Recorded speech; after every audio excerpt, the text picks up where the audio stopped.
First, before we get into it, I just want to clarify first off. So this lawsuit targets the alleged violations with the Sunshine Law from the District of Moberly, and it doesn't target anything related to the IEP policy, correct?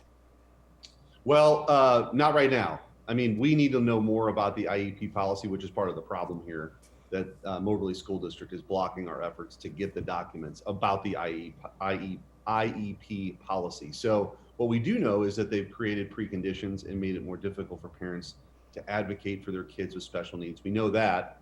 We've asked for documents related to that IEP process, and they've denied that request, which they can't do under the Sunshine Law, which is why we filed a lawsuit today. Now, the district actually did respond earlier this year, and the district had said, excuse me, I'm just trying to look at my notes. They said the form is more intended as notice for parents rather than consent. What do you say to that response from them?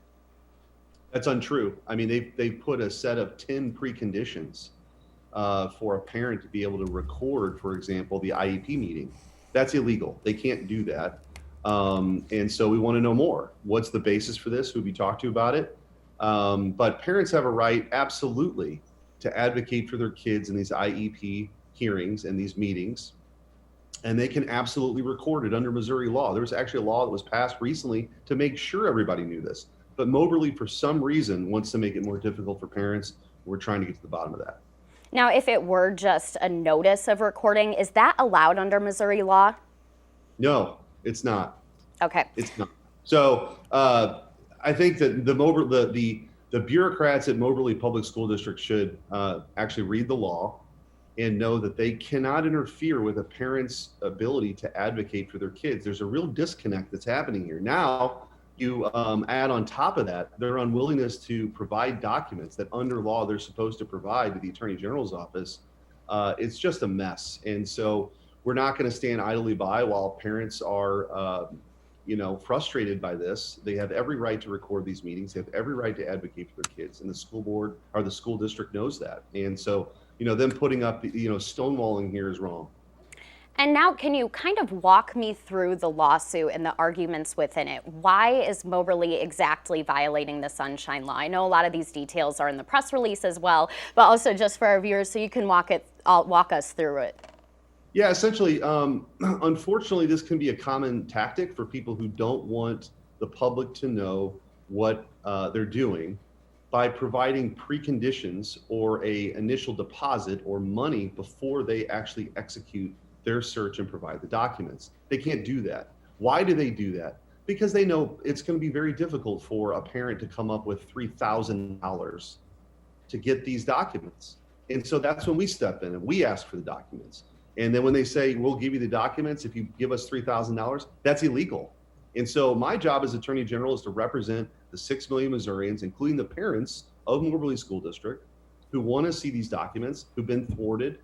They know what's happening with the IEP process is wrong. And so we're not going to take it. So we're taking them to court. And now, can you explain also, do you know of any other districts actually using these same tactics of Moberly? Because I know you recently filed a lawsuit against Springfield as well. Yeah, same thing with Springfield School District. Springfield School District asked for over $100,000 to parents and even a state representative who were asking for documents related to critical race theory in the classroom. They came back to us and said, hey, you need to give us $36,000. And we said, we'll see you in court.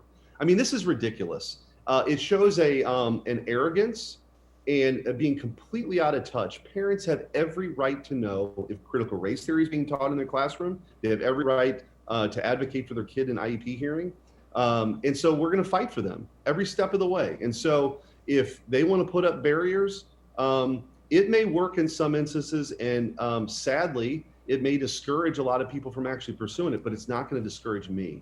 My job as Attorney General is to fight for them and to advocate for the rule of law. And the law does not allow these school districts to stonewall people asking for information that they're absolutely entitled to. Now, some have also recently criticized some of your filings as being politically motivated, given your Senate campaign as well right now. How would you respond to those criticisms or those comments? I'm doing my job. I mean, that's just a tired remark. I mean, people say that It's ridiculous. Look, my job as Attorney General is to fight for parents. And I'm not going to, whether I'm running for U.S. Senate or not running for U.S. Senate, I'm not going to not do that. Of course I'm going to do that. This is about the law, and it's about these school districts like Moberly and Springfield stonewalling parents. And so I'm never going to back down from that. All right. Thank you so much for answering all those questions. Is there anything I missed in this?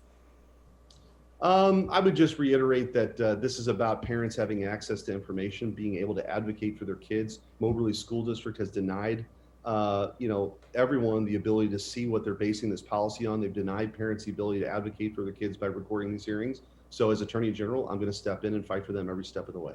And before we go, I did just want to touch a little bit more. Have you seen any evidence of any other mid-Missouri districts doing the same thing as Moberly?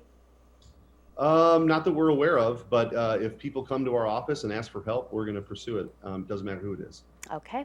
Well, thank you so much for your time, Attorney General Schmitt. I really appreciate it. Thank you. Have a great day. Bye-bye. You too.